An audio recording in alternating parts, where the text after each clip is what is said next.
You ready? Yep, let's do it. Okay. So, welcome back to the Chasing Common Ground podcast. Now, Wilson, I want you to tell us, where are we right now? Good morning, Christian. I feel like we're like in a talk show now. No, welcome to Boa and Hare. We're in the heart of Chinatown inside Pacific Mall. We're on the first floor. We have a second shop called Van Lock, which is Vietnamese submarine, but this is completely different. This is Boa and Hare. So Boa and Hare is I'm the year of the snake, 1989, and then my business partner Will is the year of the rabbit, which is the hare, the rabbit. It's the snake and the rabbit. It's a coffee shop in the morning, cocktail bar at night. So what it means is that the caffeine is represented by the rabbit, and then the slow pour, where you sit and you hang out, it's the snake. So you know how snakes eat like one big bite and then they chill? That's the theme. But it also worked with our zodiac sign. So it's the modernization of our heritage, right? But at the same time, I've noticed this year is the year of the dragon. I've noticed majority of the people, you go to a farmer's market, it's like, year of the dragon. And I'm like, lady, you're Caucasian, you're selling soap. And I was like, oh, this is so interesting. And I'm gonna deem it here first.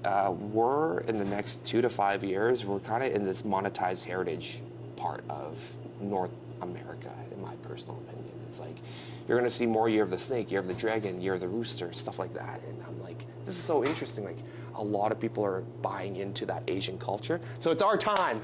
It's our time, baby. I don't know what that means, but it's our time. That's funny. And I mean, like, this gives people a great idea of your personality. You think very quickly. You're unapologetic. And that's A-okay with me, because you're showing up the way you would show up in any other interaction. Like, this is just authentic you. I did my hair. Very nice. I also did my hair. A little bit. Just put some water in it and just...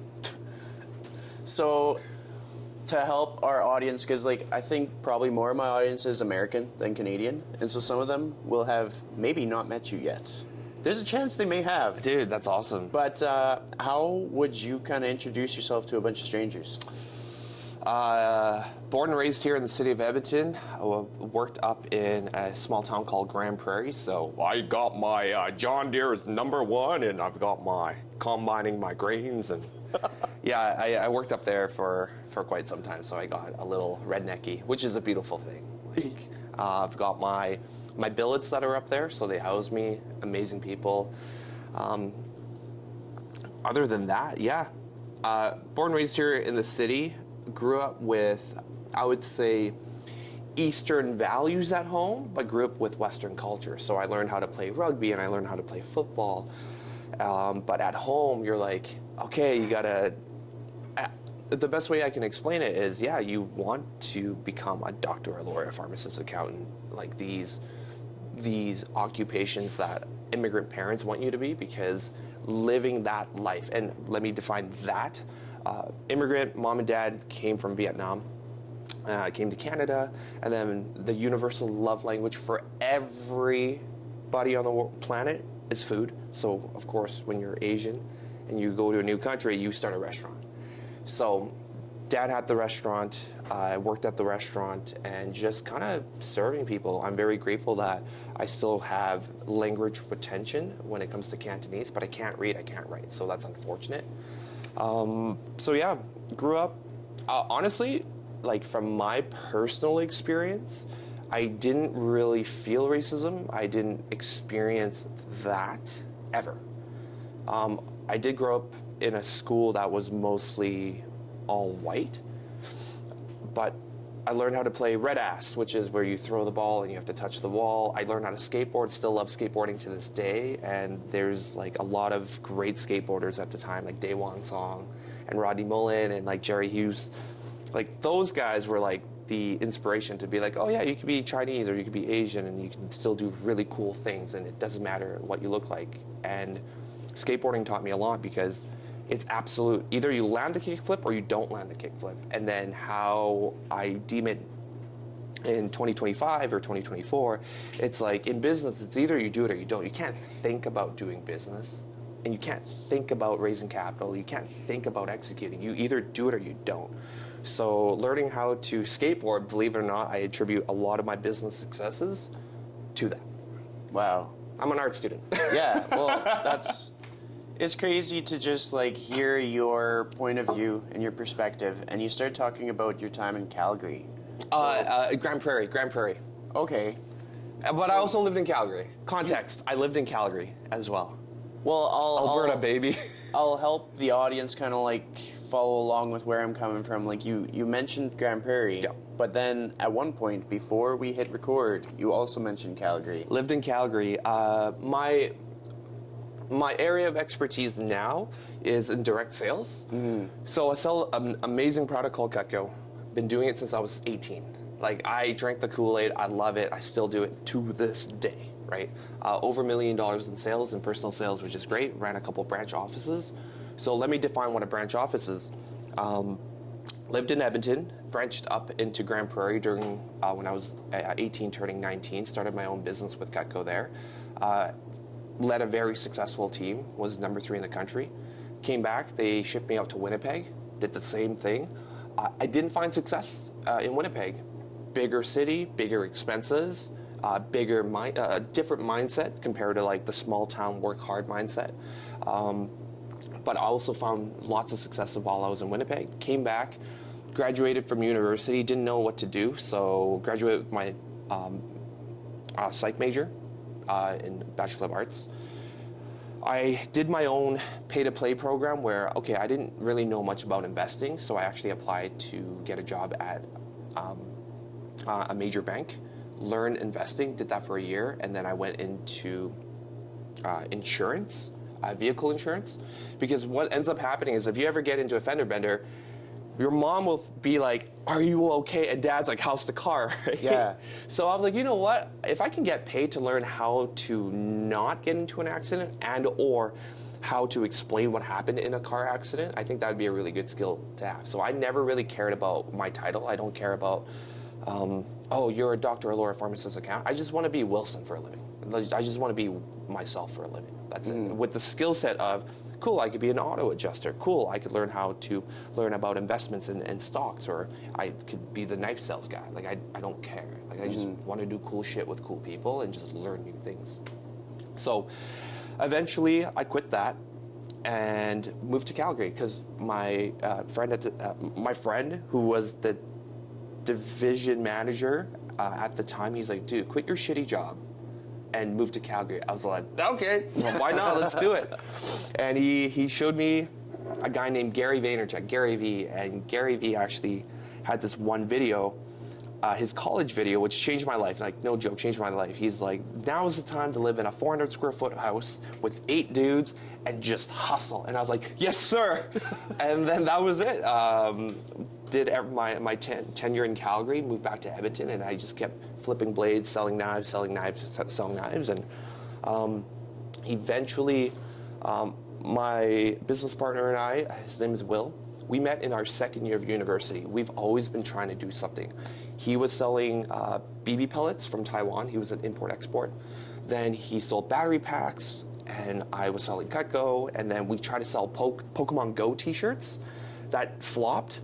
But that was like our first business venture together where we bought like $1,000 of white t-shirts with like, you know, the red, yellow, and blue. But we bought it at such a poor supplier that the t-shirts, they were literally wet t-shirt contest white t-shirts. So like, even if you were to wear them, like, your areolas be showing, man. And I was like, man, we can't sell shit. Like, you can't sell these. I mean, we could technically, but so we still have like, after what, 14 years, we still have a box of Pokemon Go t-shirts. I'm going to break the fourth wall. So if you want a Pokemon Go t-shirts, I'll sell it to you. Just take them away from me, please.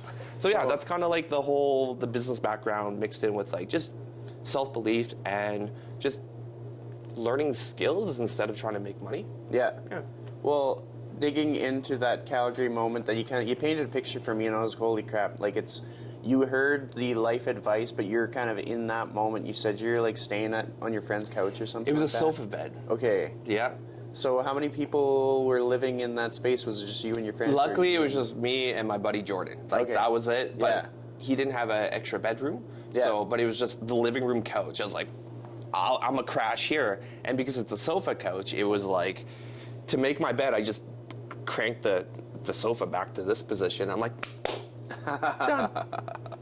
Well, I like that because I think a lot of people, they'll have these ambitions to chase these big goals, but they're not willing to do like the unusual thing.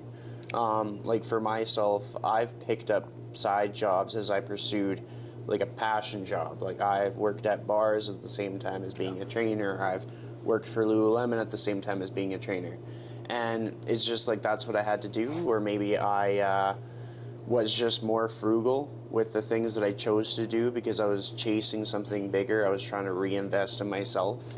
And I think that's context that people are missing when they're meeting people that they kind of want to take a page out of their book. Like, you have to have some skin in the game. Yeah.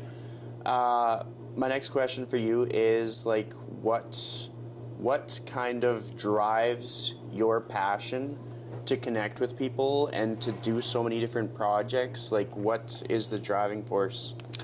Yeah, COVID changed my life for the better. So what ended up happening was when COVID happened, Cutco also exploded in sales. And the reason why is because real estate. So I'm very niche. We'll say niche. So what ended up happening was real estate was a program, or was a service that can't get canceled during COVID. I was like, okay, no problem. So what I would do is I would put these beautiful engravings right on the product itself, and then the realtors would pretty much after they do a closing, they give it as a closing gift. So real estate exploded. My business had this big tailwind, and okay, I made all this money, cool. And then when that happened, I was like, man, there has to be more meaning to life than just being titled as the knife guy, the knife salesman. I hated that because I know I was really, really good at it, but I somehow fell into the being identified as like the knife guy, and I was like, man, I don't want to do that. So when COVID happened, I was like, I called Will, and I was like, dude, there has to be meaning to life than just making money. Like no joke. It really was like, dude, we need to do something with our life. And he's like, yeah, okay. And I called my other good friend. His name is Mitch. And we YOLO'd. So there is this there is this Kevin O'Leary clip on YouTube. Like, I am such an advocate of YouTube. Like, I just learned from YouTube. Yeah. And Kevin O'Leary's like, by the time you're 30, you should try, like, save $100,000. If you're 18, save $100,000 by the time you're 30. And if you don't have $100,000 by you're 31, doesn't matter. Save the $100,000 was like this big monetary like win. So I was like, yes, sir, Kevin O'Leary, Mr. Wonderful. And that's exactly what I did. So when I was like, whatever, 25, 26, 27, 28, I just saved and saved and saved. And then I had this $100,000, and I was no purpose, not fulfilled, but I was making money. I was like, okay, let's do something with it. So I told Will, yo, let's buy a building. He's like, what? I was like, meaning to life. Like, let's just YOLO. Let's just give it away. Let's just get rid of everything. He's like, let's fucking do it. And then Mitch was like, let's do it too. So we ended up buying a 20,000 square foot light industrial warehouse during COVID. I went all cash. I think I only had like a couple $100 left in my account. I was completely liquidated. Will sold his condo and YOLO'd with me. And Mitch leveraged his mom's house.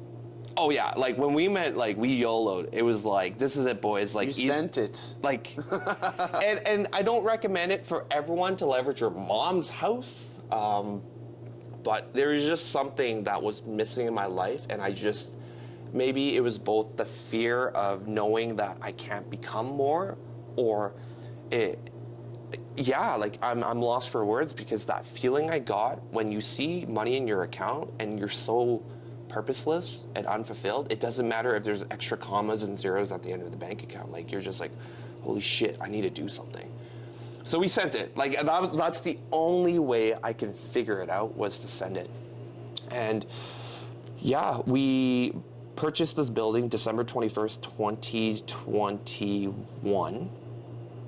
And we exited last week. So December, 12th, 2024. And I can absolutely tell you, I am financially free. I am in a place of abundance, but the learning that took place was the most exciting thing I can ever feel. I learned how minus 42 degree in Fahrenheit weather can blow up pipes. So I had to deal with EPCOR and piping. I learned how to fix a roof and hire the right roofers. I learned what variable interest rate means during COVID, where when we had our mortgage, it was like 8.75, which I thought was crazy because math. And then eventually it was like variable rate 12.2. And I was like, oh my God. I learned how to raise rents. I learned what a cap rate was. I learned what square footage really means when it comes to buying and selling real estate. And I was like, I loved it, man. Like for those last 3 years, I've learned more in those 3 years about myself, about real estate, about people than ever before. And I took that money and that cash and I reinvested into that community. And to answer that question that you first brought up, is like, how do I find it now? Well, you invest it back in your people and your community, because at the end of the day, if you take care of your people, they take care of you. So if you have wanderlust, which is cool. Like, don't get me wrong, you can be nomadic and you can work on your computer. But I love Edmonton, and it took me 34 years to love Edmonton. Yeah. And what I realized is that there's so many gems around this whole city. And sometimes when you think about your own personal memory, it's like you think about the worst thing or the best thing that happens, but you don't really think about the melancholy that's in between. And you realize that is actually the most beautiful part, is that, like, your city is your city. Like, you can't talk shit about your own backyard, so do something about it. Like, I think we're in this transition period where everyone is in a place where they want to just stop hearing other people bitch and complain. Yes. Right? So do something about it. You don't like your city? Do something about it. Oh, you think real estate's expensive in your own city, but you want to move to like New York and Toronto and Vancouver? Okay, go move there then. Yeah. Oh, but it's so expensive. Then do something about it. So the way I look at it is, like, you can pioneer your own small town, your city, if you just do something about it. And that requires a lot of gumption, a lot of skills, a lot of mindset, soul searching, whatever you want to call it. You can do whatever you want in your own city and have an amazing living, and also be purposeful, driven, and fulfilled. So for myself, it's not just Edmonton's Chinatown. It's like every Chinatown in North America can be loved on by the right operator, or by the right vision as well. So right now we have Van Locke, we have this, but myself and Will, we started the Chinatown Longevity Guild, which is a nonprofit here in Chinatown. Will is the current president of the business improvement area in Chinatown. We're going to live in Chinatown. We're going to play in Chinatown. We've got acquisition in Chinatown. Like, this is what I know, that this is my niche. So that's why it took me a long time to figure out what I really wanted to do with my career, and I just realized I just want to be me still, but do cool shit with cool people and make an impact in my community. Because anyone that comes to Edmonton, they deserve a Chinatown too. They deserve a place that has culture, heritage, and history to visit. But right now, the way Edmonton's Chinatown is, it's not the best, but it's not the worst, right? When I do perspective and I zoom out to the macro, it's like, well, there's East Hastings in Vancouver, and they have a Chinatown, but they're trying to make it work. I know it's not the best, but at the same time, when I compare Edmonton's Chinatown to Vancouver, sure, we're not as big, but it's not the worst, right? Then we can think a little bit more of like Skid Row in LA. Like, I'm glad that Edmonton doesn't have that magnitude of challenges. So it's just the perspective of how you want to contribute. And sometimes I just want to focus on this street for now, this one little business for now. And if I can expand to another business, I'm going to just focus on these two things. So on the macro, yes, I want all of Chinatown to be thriving. But on the micro, I got to make sure the business successes day-to-day work for the coffee shop and the cocktail bar, and then at the Vietnamese banh mi place too. But then the Cucco one, and then the real estate.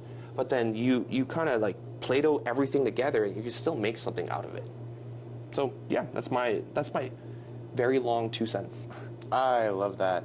There's just so much to take away because your attitude on like if you don't like it, do something about it. I resonate with that, and I find there's so many different contexts that people can apply it, and they don't have to like take it as like, oh, why would you say something so hurtful to me? It's more so like, this is the quickest path to get what you want. Do something about it, because if somebody else does something about it for you, you're not going to get what you want. But if you do something about it for you, then you probably get what you want. Yep. I am kind of curious on like what was the inspiration behind Van Lock? Like what do you think about when you're founding a new business? So let's start with that one. Van Lock was based off greed. Greed is good. I'm super transparent about profit. I think people that do take risks should also be handsomely rewarded if they have the right skill set. So Van Lock was an acquisition through Will's connections. The auntie and uncle, the uncle was technically turning 75 last year, and he's like, that's it, we're gonna call it. A little bit of heart was more of, cool, let's start the dialogue. Can we retire you? What would it look like for us to retire you? How much would it cost, right? So on an acquisition cost in an area that's really tired, like Chinatown, it was pennies on the dollars. But let me tell you, like the amount of fridges that were old and broken, like that we had to replace, it was not cheap. At the same time, we retired the auntie and uncle. Will and I went in there with a system in place already, a fan base that's already there, and all we needed to do was literally modernize it. Instagram account and a POS system, because for some odd reason, all Chinatowns are cash only, right? But I also am very empathetic on why cash only was very important back in the day. It's the scarcity mindset. Cash is king. If you had cash, like no one can take that away from you. Hide it under your bed. It's there for you. But in the Western way of thinking, like you got to make your cash work for you, right?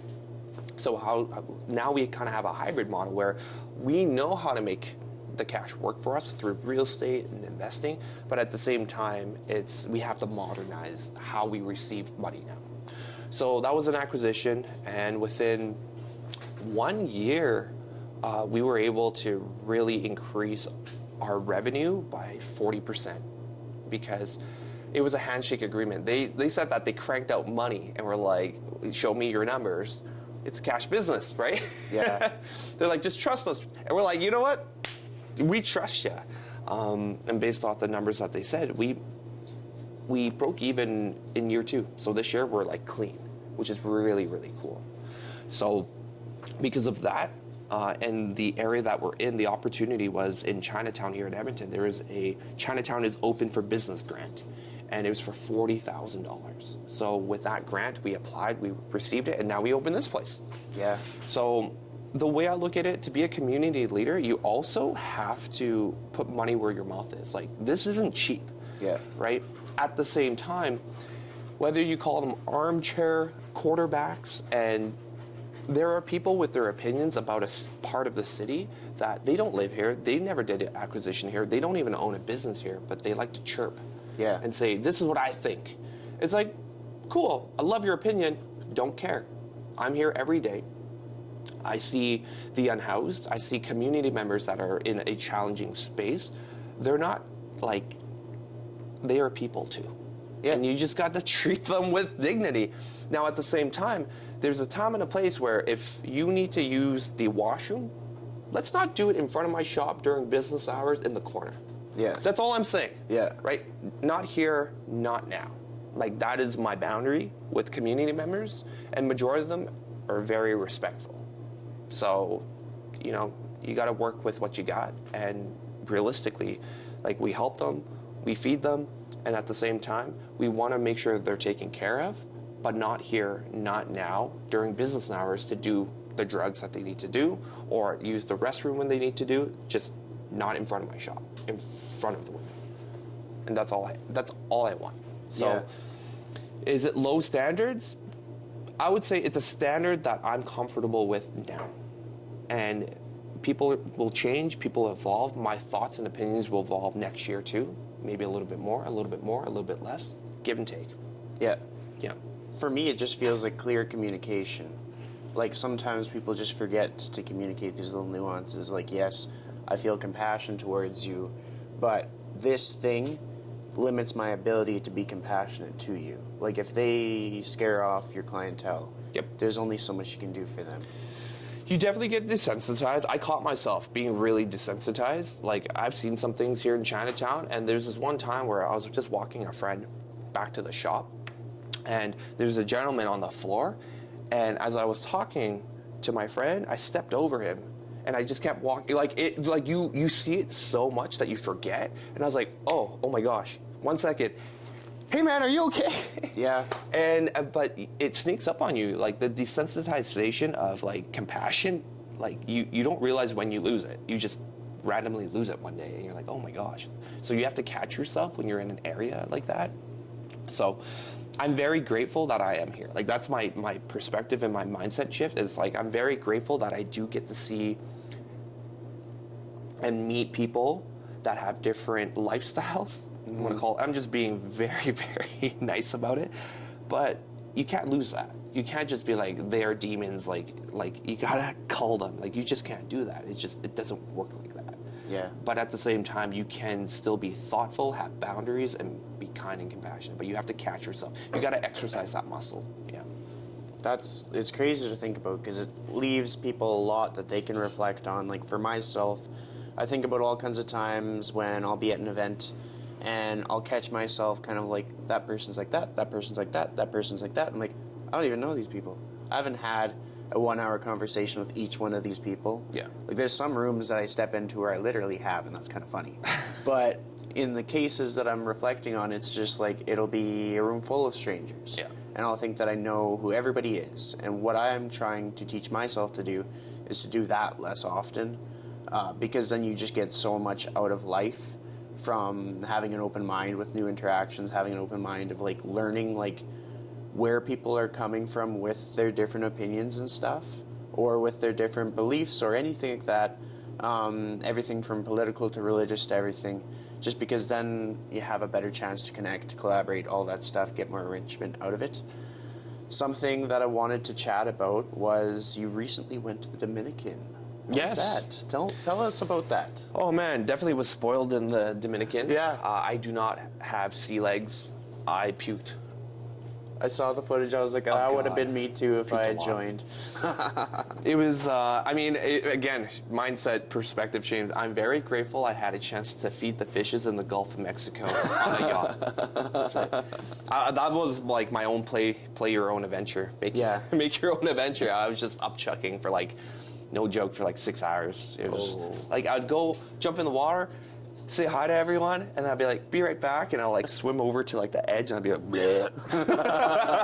And I'll be like, oh my god, I'm gonna go back on the boat, and then I'm just like dying on the boat. It was great. Day one, we had an opportunity to go with the investment group. We went to a resort, got spoiled. Then we went to the orphanage, really saw the perspective of people and how they lived in the Dominican. I got to work on my Spanish, that's for sure. That's something that I learned about the Dominican. And then it was a product launch for our mutual friends brand.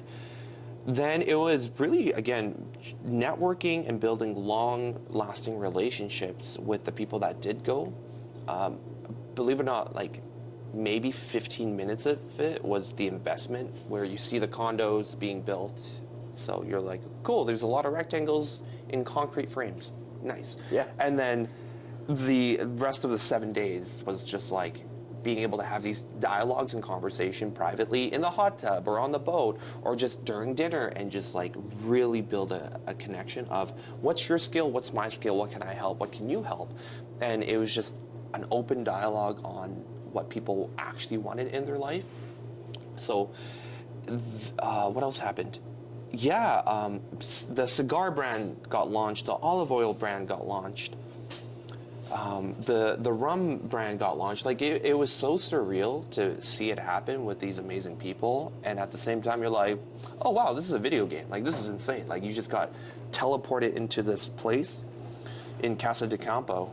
You get wine, dine, spoiled, build these amazing relationships, have these great depth in talks, and then you kind of get transported back to Edmonton. You're like, okay, now what? Yeah, yeah. So to keep the momentum going, it's, all right, let's YOLO with purpose this time. Yeah. Not just YOLO for the sake of YOLOing. But now the way I look at it is it's really cool to find the right groups of people to invest in a piece of property here, or just figure out, hey, what does incorporating mean for you in your business? So our mutual friend, Cassandra, she finally got incorporated. Like, congratulations! Like, she gets to move on to the next level of what it means for her in her business. And sometimes that's it. Sometimes you need to see the big things to realize, like, the big things for you here in the city is actually not so big, and you can have these small micro goals that are achievable, and then you have a list of these micro successes. Then you could do the big thing, because that's your proven track record of, like, who you say you are and what you want to become. You're already doing it. Yeah. That's it. That's awesome. And shout out to Cassandra for that big achievement. I actually had a cool opportunity to do a walk and talk with her. Yeah. And we walked for like 15,000 steps or something silly. Yeah, that sounds awful. But, walking. Well, walking is good for you. I just want to lift things and put it right back down. That's one thing that the audience needs to know about you. You're pretty jacked. Like, you're a strong dude. Oh, thank you. And they might not know that, so I just had to toss that one in. Something else that I wanted to touch on in this episode is your passion for real estate. Yeah. Because I'll paint a picture for you a little bit. I'm also, like, interested in real estate, but because of circumstances of life. Yep. Because I bought my condo, and then I just would watch, like, the valuation change through no fault of my own. Yep. Through nothing to do with the building, and I was like, what the heck? Yeah. And so I wanted to learn more about how it all worked, and then it just turned into I'd be checking MLS.ca, I'd be checking Honest Door, I'd be listening to real estate podcasts, then I'd be looking at, like, different projects that were approved in the city, and just, like, diving down so many rabbit holes to understand so much more about the market and like how pricing can change on a piece of land, and how, like, different improvements can change things, and grants that are available. 100%. So with that said, what has sparked your passion for real estate? It really was accidental. Believe it or not, we tried opening up a coffee shop in 2019, and now in 2025, we're opening it up. And what ended up happening was, when we wanted to start this coffee business, COVID happened, and then it shut pretty much our dreams down. They're like, hey, you ain't opening shit. I was like, okay. So our realtor at the time, they're like, do you want to buy real estate instead? I was like, what's real estate? And it wasn't just like buying just a single family home or dwelling. It was just like, no, let's buy a building. So that sparked my curiosity, and I got coached. I got tanked into, I'm a gamer, so it's like when you got your tank and then you take all the damage. So AK, that's his name, Anthony. So AK actually just power leveled us. He's like, this is what you do, this is how you say it. I'm gonna write the deals for you. He'll get his cut, he'll get his commission, but he pretty much power leveled us on what is real estate 101. However, at the same time, I was like, I don't want to be ignorant, so I just put same thing like you. What is real estate? And the podcast that came up for me was Dolph DeRoos on commercial real estate, Chris Crone on real estate, both residential and commercial, the American guys, South African guy. And then I fell into the Vancouver real estate podcast and Vancouver commercial real estate podcast. And that's all I listened to for 2 years before we bought the building in 2021. So listened to it twice over. I think they have like over 500 episodes, and I listened to it twice over while being coached by Anthony. And of course, I had real money invested into it too at the time, and I'm like, okay, if I'm going to spend this much money, I better learn like as fast as I can. Now, today, cool. The concept that I learned about real estate actually isn't the technicals. It isn't just about the pro formas. It's not about the cost of the building. It's actually your mindset with working with people, believe it or not. And I was like, if I were to coach or share what real estate means to me, to the populace, it would be this. What does one player mode look for you? What does two player mode look for you? And what does multiplayer mode look for you? Because if you look at these big conglomerates, it's not one player mode. So in real estate, what I've learned is this. It's not about the technical side of things. It's not about the performas or how much the house or the building is worth. It's actually the mindset behind it. And this is what I've learned. When you look at any large conglomerate, real estate conglomerate, they work together. So what does together mean? It's like this. If I were to share this thought with you, it's what does one player mode look like for you? What does two player mode look like for you? And what does multiplayer mode look for you? Real estate is gamified. So one player mode looks like this. My house, my cars, my kids, my dog, my yard, my fence, right? And that's your single family dwelling. Or it could be a condo. It's never an investment property for your first one, and here's why. You could do it where you live at home and buy an investment property. But in North American thought and culture, compared to Eastern values, it really is me, me, me, me, me, me, me, me, me. But in the Southeast Asian, East Asian culture, you get one house with like 13 families in it. Like I remember my parents, my dad is one of 8 kids, and when he sponsored his brothers, my uncles, with my mom, honestly, it was like 6 families inside one house. And then you pool your resources together, and then you buy a business, or you buy a second property, or you help your brother or your sister buy the next property. That, my friend, is multiplayer mode. But to gently waft people into what real estate is, what's 2-player mode? It could be you and your spouse, you and your partner, and you buy your forever home, or you have 2 individuals that have a condo, and you rent those 2 out, and then you pool your resources together, and then you buy your house. But what most people end up doing is they sell both their condos, and then they buy their forever home, and then that's it. Me, me, me, me, me, me, me, me. So being able to elaborate and have a healthy conversation and dialogue on what 2-player mode in real estate means is like, hey, why don't I sell my condo? We get our forever house, but we continue to learn how to rent out your condo or rent out your single family dwelling or whatever that may be, and then learn that skill. Once you learn that skill, are you able to build relationships with the right mortgage brokers to help you refinance that home so you can take that money and then buy another one? So the way I look at it now, you have your condo, you're locked in at this price, your valuations are going to fluctuate up and down, no problem.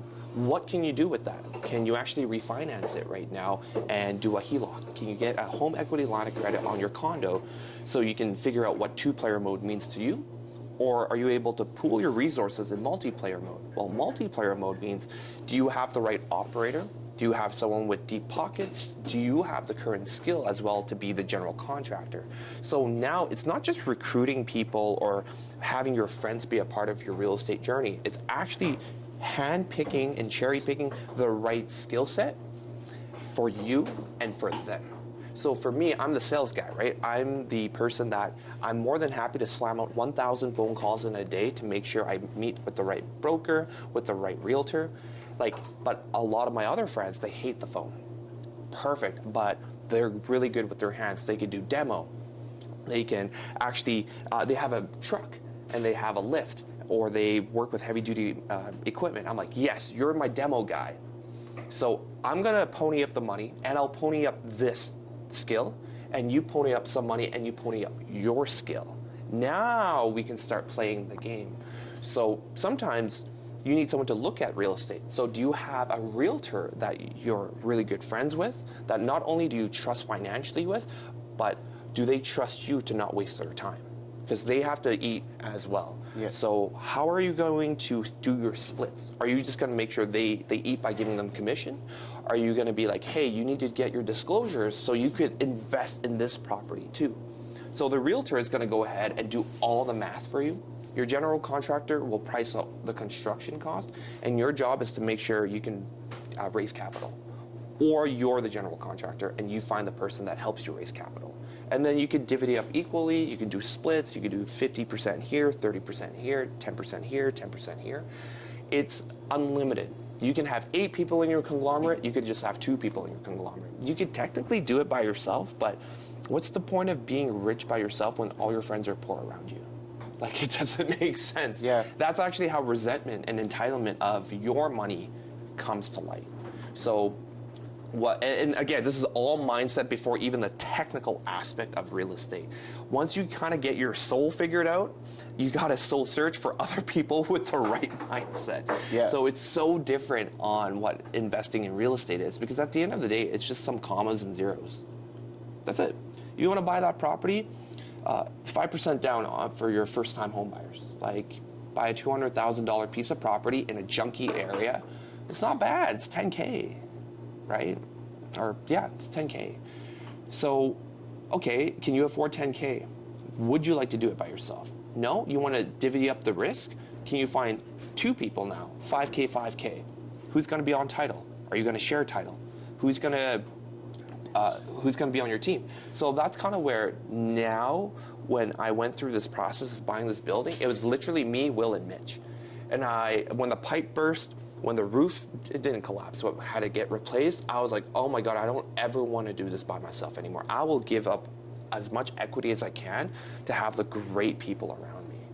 And our friend who's very privy of the 1%, I believe it, because it's like this. You could have 100% equity and make $1 million. You're a million. Your company is, it's the valuation is still $1 million, right? But what if you have 1% of a $100 million company? Same evaluation, still $1 million. However, that 99%, those are the people that you actually want to give it for. You give it up for. Like imagine those people in your corner rooting for you as much as you root for them. That's how you stop being lonely in a business for yourself. You actually give it away, but you build it together. And sure, there will be people that will lie, cheat, and steal. But at the same time, you love them because they are in a place of, they're just not in the right time, right place, right? But when you're able to vet out the right people, man, you would give it up for them no matter what. And it's not just for your wife and kids or your partner and your kids. It's just like for your best friends and for your business partner that you will always have their back and they have your back. So that's actually the conundrum. It's like, how do you find the right people? And then my question to you is, are you the right person? That's it. You always have to, you take 100% accountability for yourself. Are you the right person that will not lie, cheat, and steal? But at the same time, are you the right person that has a skill set that it is undeniable that they want as well? Mm-hmm. So it's a little bit of both, where it's like, you better have the skill, and if you don't have skill and you have money, well, nobody wants your money because you don't have the skill to help them. Yeah. Or else you can just put it in an ETF, or you could put it in a high interest savings account and the bank will do it for you. But no, like those that are fiscally aware, they're like, well, banks don't give you the best return. Well, yeah, they don't, because they're doing all the work. They have 100% of the skill, or 99.9% of the skill. If you want to become the bank, you better have the skill of a bank. So, give and take, man. That is crazy. And I mean, we are lucky to have been assembled into this like Avengers style investor group where it's like we've all been kind of handpicked. I joke about it, but it's so true. Like if you get to know each one of the people in the group at an individual level, it's nuts. And everybody's so different too, like different in a nice way. Just the different personalities, the different industries, the different experiences, the different ages. It's like an age gap of like from 18 or something, maybe younger, to probably 55, 60 or something like that. Yeah. Like, it's so cool. But when it comes to vetting people, like I imagine you've had to hire people, you've had to come up with people to be business partners with. What have been your life lessons? What makes the filter that you use now? I do it old school. You shake their hand, you look them in the eye, and you do business with them, and you give them 100% trust until they break it. I think it takes too much energy to vet people out based off distrust. And that doesn't mean that person's slimy, or it is having a list. I have a list of processes. It sounds very unsexy, but it's essentially, how many vices are you willing to risk? Do they drink too much? Do they do drugs too much? Do they party too much? Like, what are you okay with? And if you're not okay with that, you could be their best friend, but you'll never ever do business with them. So everyone has like that friend that loves to party, and if you want to party, you always go to that friend. But you may not do business with them because or her I'm not isolating one person out. I'm not. Essentially, it's like this. There was a time where we had someone lie, cheat, and steal from us, and I actually made excuses for his alcoholism. Because we would have bi-weekly meetings on a Wednesday, and this individual would be like 3 beers and 2 shots in on like a Wednesday night. I'm like, this is weird. But I needed to make myself feel good for the red flags that were in my intuition. Because it's like, oh, he was having a stressful day, and like he needed to have a drinks. A drinks.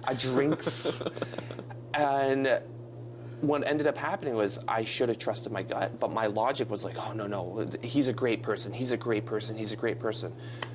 He's an amazing human being, but he had demons that he had to fight, and I made excuses for his inability to be secure with himself, whether it's about his vices, relationships, whatever it may be. So now my vetting process is, what is your vice? If you have vices that are women, alcohol, drugs, nope. Nope. I'll be your friend, but nope, that's it. And you have to pretty much be a man of your word. And if you know that that person is not good fiscally, or is not fiscally responsible, has too many vices, you just don't do business with them. And that actually vets out like 97% of the population. Oh, it does. I'm like reflecting on like the number of times I've gone to social events, and like I've been booze free for a few years now, and it like doesn't really bother me much. The only thing that I miss is the brewery tours. Yep. But I would still go on that, and I'll just have whatever non-alcoholic, whatever they got. Like pop, water, cool. Most of them are doing like alcohol-free beer now, so that's cool. It's even better. I have gout, so it's perfect. I don't have any alcohol vices. That's wild. I'm like 300 milligrams of allopurinol, colchicine, prednisone, and then I'll have a beer, and I'll be like, that was awful. Oh, delicious. Geez. That was a delicious beer. That's funny. But it's so true. Like statistically, you are going to filter out a lot of people. Yep. And so then it brings me to, like, in the last, let's say 4 or 5 years, what has been some connections you've made? You don't have to, like, name names, but what have been some connections that you've made that have changed your mind, enriched you, or benefited you in, like, really big ways? This can sound controversial. I'm going to say faith. And faith is very interesting for me. Our general contractor, his name is Josh. Amazing dude. He's literally behind the camera fixing some pipes right now. He's faith-based contracting. I love the law of the universe. I do believe in love thy neighbors, meaning if you fuck someone over, you're gonna get fucked over back. That's it. Like, That's a very easy rule to follow to like not be a bad person. Okay, so let's talk about faith. Faith means that you have something that you believe in, and that there are a set of guidelines and rules that you practice. And I want to practice being a good neighbor. I want to be a great person to you as much as I want you to be a great person to me. That's a pretty easy like set of standards that, whether you call it the law of the universe, or you believe in the Quran, or you believe in Catholicism, Christianity, Taoism, and Buddhism, at the end of the day, like I really like that. I really like that people have a set of guidelines that they won't try to screw you over. Like, that's a very easy thing to check off. The second one, again, vices. Other than that, honestly, the next ones are a little bit more picky because I want to be picky. So it's actually personal development. What books are they reading? What types of conversations are they having? Who are they hanging around? And again, like old school, shake your hand, look you in the eye. You can kind of see their character over a long period of time if you continue to spend more and more time with them. Like, that doesn't mean you can't have, like, the locker room jokes. Like, I think that's an amazing thing. But is it done in public? Is it done in the wrong time? What's their EQ? What's their IQ when it comes to social awareness and how you would like to be represented when you're not in the room and if that person you're doing business with? So, again, sometimes it could be your brother that is your best friend, but you don't want to do business with them because they have some of these traits that you're not comfortable with in the business setting. For me, finally, what is their relationship with money? Do they, and sometimes if you can't have a talk about money, that's a complete no. I won't do business with you. Your financial transparency is very important because I need to figure out what's your financial trauma. Everyone has financial trauma. So for me, the reason why money was so important and of value is because when your mom and dad are immigrants from a different country and they come here, they always fight about one thing, right? Yeah. So for me, growing up, when you see mom and dad fight about money, you are hungry. You're starving for money because you think, if I had more money, mom and dad would stop fighting. No, that's not how it works. If mom and dad were fiscally aware of how to use money, you would not be in the position as you are today. So the way I look at it, just because mom and dad or brother or sister fight about money, if you give them more money, do you think that actually solves the problem? No. They have to be hyper aware of what money brings. Because at the end of the day, if you were a Saudi prince with $1 trillion of oil money, and I was a Saudi prince with $1 trillion of oil money, you can buy all the Lambos, I could buy all the Ferraris, it doesn't matter, right? So what do we have represent, like what is our representation of us? It's our relationship with each other, the people around you that represent you. Like that's actually the value, that's actually the currency. It's like who's around you and how you treat me and how you treat others, that's the currency. So I don't care if you have a penny or $100 million, how do you treat people? And then that inner circle of yours, how do they treat other people? That's how you vet people up. I love that. Yeah. That's awesome. I'm going to ask you a question which you can answer in any way that you like, but it's going to be, let's say somebody's going into the new year and they're just an everyday person and they're trying to decide for themselves how can they reach their full potential. And it's just such a general statement, yep. But you want to help them find that for themselves and you know nothing about them. How would you approach that? I love this question. I know the answer. Write down 100, minimum 100 goals, dreams, and aspirations. I don't care if they're physical, material, spiritual. Write down 100 goals, dreams, and aspiration. And I do this with all my staff. Every single one of my staff has to do Wilson's 100. Minimum 100. Because that is a list, right, that you can look at and be like, I want to buy a new iPhone. Okay, cool, it just costs money.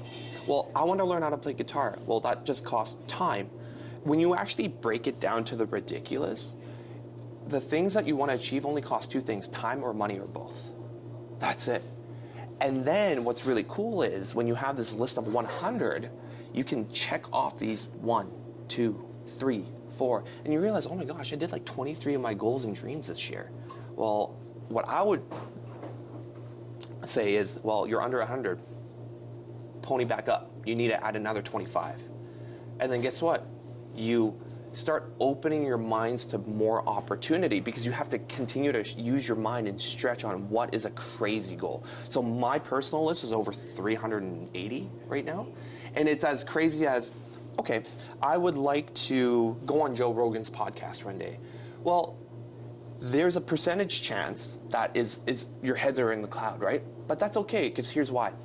You putting, I want to be on Joe Rogan's podcast means that you contributed something to the world, to a community, to people that not only elicit the attraction of someone like Joe Rogan, but the people within the people within the people. Meaning, you were trying to become the best version of yourself. I know it's so super cliche, very, it's Matthew Kelly that says it, but that's actually the book too.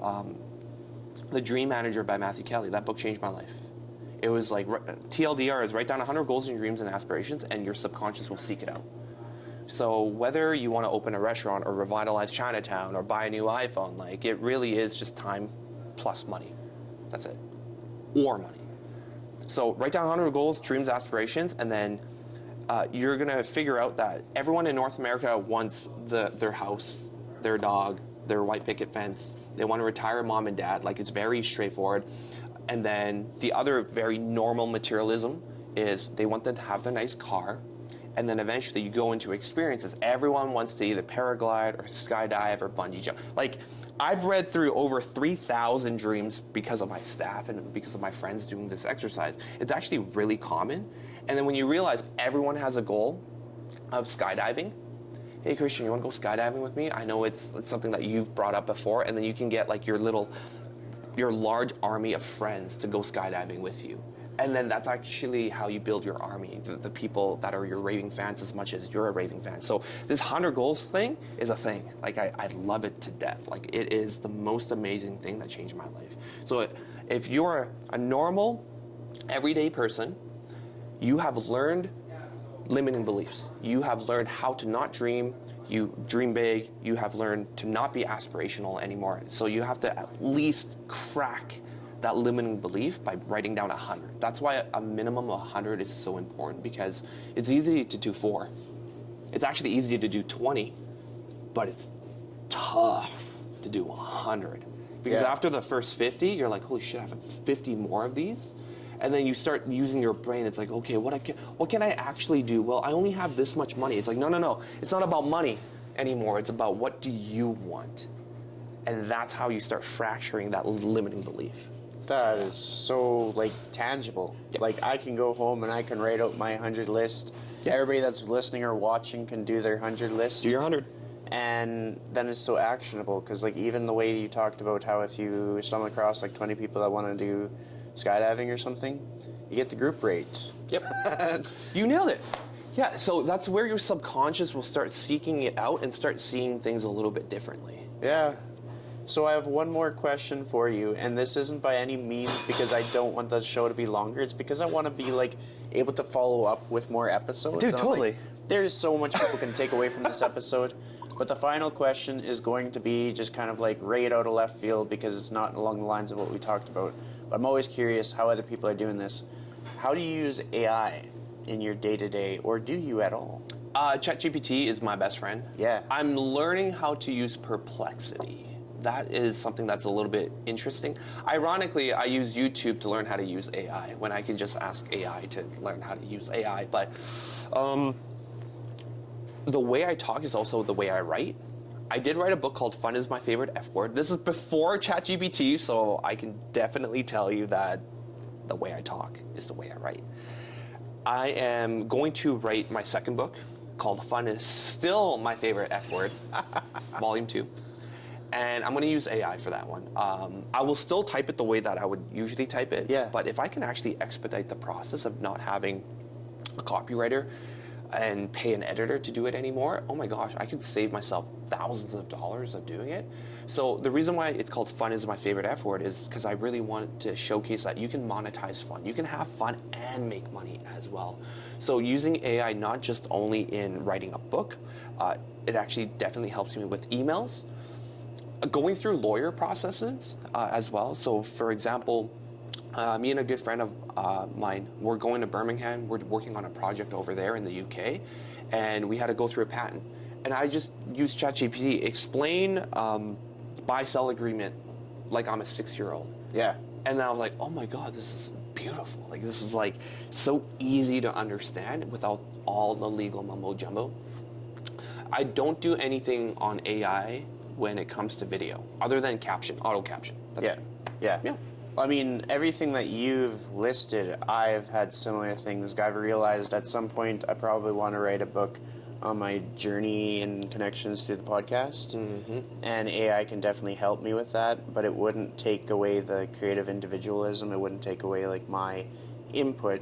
It just helps me structure myself in a way that's digestible for other people. Yeah. Before I forget, you talked about your book. Is that something people can buy online, or is that something? Yeah, it's Fun is My Favorite F Word, or if you just put Wilson Wong Fun on Amazon, it's there. And yeah, that wasn't. It was just an accidental plug. I was like, oh yeah, I wrote that too. No, it's cool because I can tell you there are some people who listen to every episode of my podcast who might actually buy that book. I might as well, and it's just like. There's so much that you can learn when you connect with people. So my hope is that when people listen to or watch us, that they challenge themselves to connect with somebody in their world to get a similar conversation. Maybe not quite as epic as this. But yeah, with that said, I'd like to thank you so much for being on the show, being part of the community of people that I've talked to. Thank you. No, I appreciate it. This is epic.